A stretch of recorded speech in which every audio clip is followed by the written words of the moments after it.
Happy Monday, Faith. It is so good to see you for our daily devotional.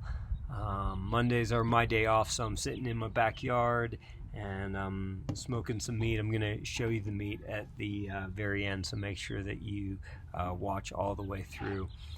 But for our devotional today and for this entire week leading up to Easter Sunday, we're going to focus on Jesus' journey to the cross. And I think that's so appropriate because Jesus' work on the cross has changed, and it is changing our world. And today we're going to look at his journey into Jerusalem. And it's recorded in Matthew chapter 21. So listen to these words. Matthew 21, verse 1, we read, "Now, when they drew near to Jerusalem and came to Bethphage, to the Mount of Olives, then Jesus sent 2 disciples, saying to them, 'Go into the village in front of you, and immediately you will find a donkey tied and a colt with her. Untie them and bring them to me. If anyone says anything to you, you shall say, "The Lord needs them," and he will send them at once.' This took place to fulfill what was spoken by the prophet, saying, 'Say to the daughters of Zion, Behold, your king is coming to you, humble and mounted on a donkey, and on a colt, the foal of a beast of burden.' The disciples went and did as Jesus had directed them. They brought the donkey and the colt, and put on them their cloaks, and he sat on them.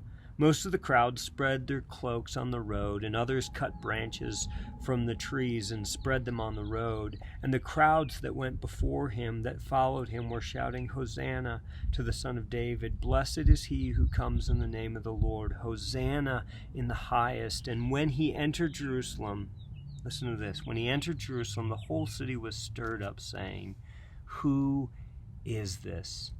I love that question. Who is this? Who is Jesus? And in this passage, one thing is really, really clear. He is the King. We see that in verse 5, where Matthew writes, "Behold, your King is coming to you." So Jesus is the King. He's the ruler of this universe. And the Bible makes it really, really clear that he's a good king. A king who wants to lay down his life for us. A king who's working for good in this world. A king who uses his power not to take advantage of us, but to bless us. So today, remember that Jesus is your king and he's working for your good. Now, I want to show you this kingly piece of meat. So take a look at this beauty. All right, this is what we will be feasting on tonight. Beautiful.